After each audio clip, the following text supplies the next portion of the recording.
वंदे लोकतिलकं शाश्वतवार्ता विभूषणं अमरकृत्योत्सारणं प्रबुद्धं लोकजीवनं प्रणयप्रमत्त जागदीपनं वंदे জীবনং वंदे সৎপুরুষম। প্রিয় পরমে রাঙার আতুল চরণে আমার অনন্ত অনন্ত কোটি প্রণাম জানাই। পরমারাধ্যা জগজ্জননী পরম পূজনীয়া শ্রী শ্রী বড়মা শ্রীচরণে আমার অনন্ত অনন্ত কোটি প্রণাম জানাই। পরম পূজ্যপাদ শ্রী শ্রী বরদা শ্রীচরণে আমার অনন্ত অনন্ত কোটি প্রণাম জানাই।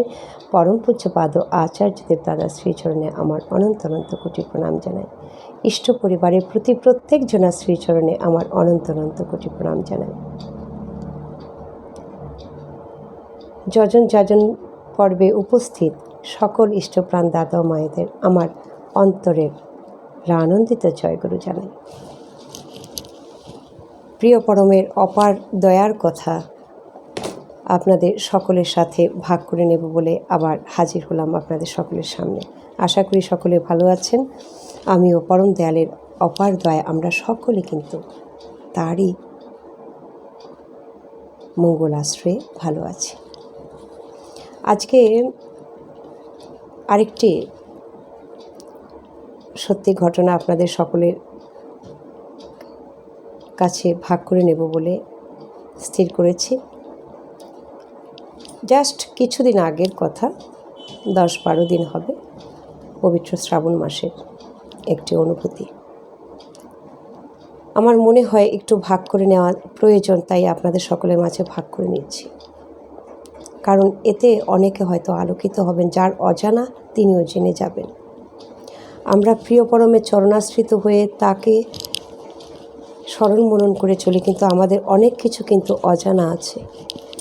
সেই অজানাগুলো আমাদের সকলের একে অপরের সাথে যখন কথোপকথন, যাওয়া আসা, সৎসঙ্গে নানানভাবে উপলব্ধির মাধ্যমে সেগুলো আমরা জেনেও যাব, আমরা অপরকেও জানাতে পারব। কিছুদিন আগে, 10-12 দিন আগে একজন ভক্তের বাড়িতে আমার সৎসঙ্গে যাওয়ার পরম দয়ালের ইচ্ছায়, তারই দয়ায় ডাক আসে। সেখানে আমি সৎসঙ্গে যাই।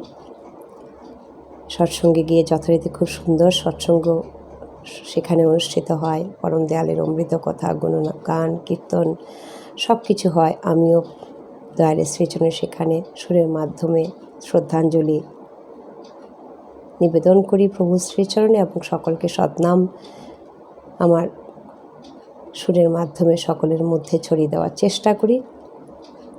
খুব সুন্দরভাবে সৎসঙ্গ অনুষ্ঠিত হয়। তারপরে সব শেষে সকলে জয়গুরু বিনিময়ের মাধ্যমে সেখানে প্রসাদ বিতরণ করার পর, সকলের সাথে পরিচিতি হওয়ার পরে প্রসাদ নিয়ে ঘরে ফিরে আসা হয়। সেই জায়গায় একটা ঘটনা ঘটে, সেটা আপনাদের সকলের মাঝে না বললে না হয়। কারণ এরকম অনেক জায়গায় হয়তো দাদা মায়েরা ডিপি ওয়ার্কস করতে গিয়ে এ ধরনের সমস্যার সম্মুখীন হচ্ছেন, হয়তো বা হচ্ছেন, কারণ আমার অনেক এরকম কানে আসে। তো আমি সম্মুখীন হয়েছি অনেক জায়গাতে। আজকে ওই ভক্ত দাদাটির বাড়ির ঘটনা বা মায়ের বাড়ির ঘটনাটাই আমি শেয়ার করে নেওয়ার চেষ্টা করছি। পরবর্তীতে অন্য দিন অন্য ভিডিওতে বলবো। আরও অনেক বাড়িতে গিয়ে আরও অনেক সমস্যার আমরা সম্মুখীন, বা সমস্যা মানে নানান রকম বিপরীত যে একটা পরিবেশের সম্মুখীন আমরা হয়েছি। কিন্তু সেই প্রতিকূলকে অনুকূল করার জন্যই তো পরম দয়াল। আর আমরা সৎসঙ্গী মানুষ যারা প্রকৃত, তারা সেই প্রতিকূলকে কিন্তু আমরা অনুকূল করে নিয়ে আমরা চলব আর অনুকূল করার চেষ্টা করব, তবেই তো আমরা প্রকৃত সৎসঙ্গী। তাই সেই জনৈক ভক্তের বাড়িতে যখন আমরা সৎসঙ্গ করে ওঠার পরে প্রসাদ উনি দিচ্ছিলেন, প্রসাদ গ্রহণ করার পর তার আগে মানে প্রণাম করে, প্রণামী দয়ালের শ্রীচরণে দেওয়ার পর সকলে জয়গুরু বিনিময় করার পরে ওনার ঠাকুর ঘরটি ঋত্বিক দাদা দেখতে চান। সেই দাদা মায়ের যার বাড়িতে সৎসঙ্গটি হয়, তার বাড়িতে যখন সেই ঋত্বিক দাদা বললেন, আপনার ঠাকুরকে কোথায় রেখেছেন ঘরে, নিত্য যেখানে আপনি ঠাকুরকে ফুল জল ভোগ নিবেদন করেন সেই স্থানটি একটু দেখান। তো তিনি নিয়ে গেলেন। ভীষণ সুসজ্জিত ফ্ল্যাট, খুব মানে ভালো, মানে ওয়েল ডেকোরেটেড, খুব সুন্দরভাবে সাজানো সব কিছু। এবং বাড়িতে সকলেই মানে পরমপিতার দয়ায় সুন্দর সুমার্জিত সব কিছুভাবে জিনিসপত্র রাখা, এবং সন্তান সুশিক্ষিত, যিনি দাদা জনৈক যে দাদা এবং মা ওনারাও সুশিক্ষিত, সব সুন্দরভাবে সব কিছু সুন্দরভাবে সাজানো গোছানো, পরিপাটি একদম। তো ঠাকুর যেখানে থাকেন সেখানে নিয়ে যাওয়া হলো, আমিও তার সাথে যাই।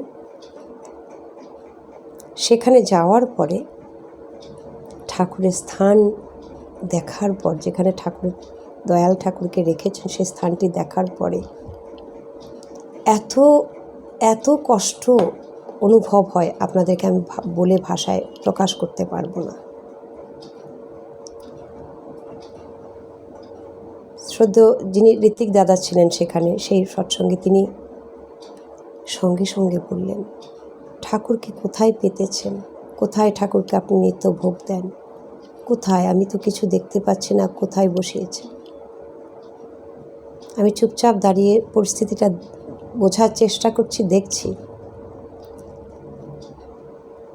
তো সেই মুহূর্তে সেই বাড়ির যে কর্তা, তিনি মানে জনৈক দাদা, যিনি গুরু ভ্রাতা, যার বাড়িতে আমরা সৎসঙ্গ করতে যাই, তিনি বললেন, এখানেই ঠাকুরকে আমি সবসময় এখানে এভাবেই রাখি, এইভাবেই এখানে থাকে। ভোগ টোগ কথা আর কিছু বললেন না। বললেন, এইভাবে মানে এটা বুঝলাম না, এখানে তো কিছুই বোঝা যাচ্ছে না, যে এটাকে মানে বুঝতেই পারছি না যে এখানে ঠাকুরকে কোথায় আসন দেওয়া হয়েছে, কিভাবে বসানো হয়েছে, কোথায় ধূপ ধুনো, কোথায় ফুল, কোনো মানে ভোগের যে ভোগ নিবেদনের যে মানে পাত্র, কিছুই নেই। আশ্চর্য মানে একটা দৃশ্য, এতটা বেদনাদায়ক। যেই বাড়িতে সৎসঙ্গ হচ্ছে, সেদিন যেদিন সৎসঙ্গ হচ্ছে সেদিনও ঠাকুরকে তিনি সঠিকভাবে আসনে বসাননি। শুধুমাত্র এই সৎসঙ্গের জায়গাটুকু একজন গুরু ভ্রাতা গিয়ে সাজিয়ে গুছিয়ে তিনি তার স্ত্রী সহ গুছিয়ে দিয়েছেন। তখন শ্রদ্ধেয় ঋত্বিক দাদা বললেন, এভাবে তো ঠাকুরকে পাতা যায় না, আপনাকে সঠিকভাবে ঠাকুরকে বসাতে হবে। এটা তো কেমন একটা পরিস্থিতি, ঠাকুরকে তো আপনি বসাতেই পারেন, এটা ঠিক করতে হবে, এইটুকু বললেন। কিন্তু আমি সেখানে চুপ করে থাকতে পারলাম না। আমি বললাম, দাদা, আপনার বাড়িতে যখন আমি এসেছি আপনি বসার একটা আসন দিয়েছেন? বলে, আগে হ্যাঁ দিয়েছি, হ্যাঁ দিয়েছি মা। তারপর তো আমি বসেছি। আপনি যখন আমার বাড়ি যাবেন, আপনাকে আমি নিশ্চয়ই মাটিতে হোক বা চেয়ার হোক, যেখানে হোক, একটা তো বসার আসন আপনাকে দেব। বলে, আগে মা। আপনি ঠাকুরকে কোথায় বসিয়েছেন? ঠাকুরের আসন কোথায়? আপনার ঘরে তো ঠাকুর বসতেই পারেননি, বসেননি তিনি। তাকে সম্মান দিয়ে তার আসন কোথায় দিয়েছেন?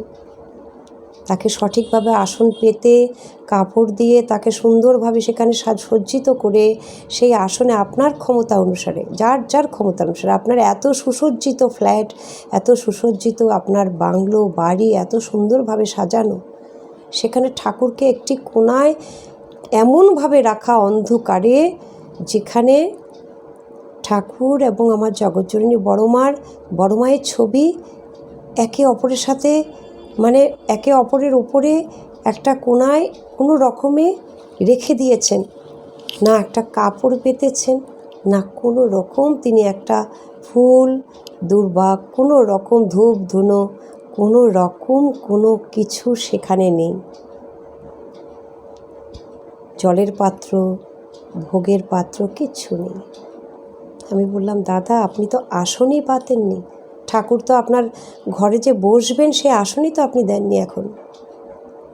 তাকে এভাবে আমি সঙ্গে সঙ্গে আমি ওনাকে ছবি মোবাইলে খুলে দেখানোর চেষ্টা করলাম যে ঠাকুরকে দাদা, বর্তমান আচার্যদেব দাদা বলেন, যার যেরকম সামর্থ্য, যদি একেবারেই মানুষ গরিব ও দরিদ্র হয়, সে একটা নতুন ফলের যে পেটিটুকুকে সুন্দরভাবে বাজার থেকে নিয়ে এসে সেটাকে পরিষ্কার সুন্দর নতুন পেটি, সেটাকে পরিষ্কার পরিচ্ছন্নভাবে সেখানে সাদা কাপড় দিয়ে সুন্দরভাবে যেন ঠাকুরকে আলাদা করে বসানো হয়, সেখানে তিনি কিন্তু ঠাকুরকে সুন্দরভাবে একটি কাপড়ও দেননি, যে কাপড় যাকে আমি বারবার আসন বলছি, যেটাতে বসবেন আমার পরম দয়াল। তখন আমি বললাম, উনি বললেন আমার জায়গা ছোট। আমি বললাম জায়গা ছোট, ছোট জায়গায় পুরো ঘরে সমস্ত কিছু হয়েছে, কিন্তু ওই ঠাকুরের জায়গাটা ছোট। কিন্তু যাই হোক, এই ছোটো জায়গায় আপনি ছোট ছবি নিয়ে আসবেন, কিন্তু ওই ছোট ছবি দিয়ে ছোট ছোট ছবি ঠাকুর, আমার পরম দয়াল, আমার জগজ্জননী বড় মা, পূজ্যপাদ বড়দা, বর্তমান আচার্যদেব দাদা, এবং সুন্দরভাবে আপনি সাজিয়ে ছোট ছোট ছবিগুলোকে সাজিয়ে এভাবে বসাবেন এবং নিত্য ওনাদেরকে ভোগ নিবেদন করবেন, ফুল, তুলসী, জল, ভোগ নিবেদন করবেন। তিনিই তো ঘরের কর্তা, তিনিই তো মালিক, তাকে না দিয়ে তো খাওয়া চলে না, আমাদের কোনো কিছুই গ্রহণ করা চলে না। তখন আমি বললাম যে দাদা, ভীষণ ভীষণ আমারও কষ্ট হলো দাদা, আমি না বলে পারলাম না, কিন্তু ঠাকুর যে বড় কষ্টে আছেন আপনার ঘরে। উনি বারবারই একই কথা উনি রিপিট করলেন। আমি এভাবেই বছরের পর বছর রেখে আসছি। উনি মানতেই চাইলেন না ঋত্বিক দাদার কথা এবং আমার কথা, বা আরও যারা গুরু ভ্রাতা ভগ্নী ছিলেন। এইভাবেই আমি বসে ঠাকুরকে এভাবেই মানে সবসময় রেখে আসছি, এভাবেই তিনি আছেন, এভাবেই বসিয়েছি। আমি বললাম বসানো কোথায় হলো? তিনি যে আসনে বসবেন, রেস্ট করবেন, সেই জায়গাটুকু তো তাকে দিতে হবে। আপনি একটু সুন্দরভাবে সাজিয়ে নেবেন। কষ্টটা ভেতরে এত বেশি হচ্ছিল, এত বেশি কষ্ট পাচ্ছিলাম, মনে হচ্ছিল নিজের হাতে ঠাকুরকে সুন্দরভাবে সাজিয়ে সেখানে বসাই।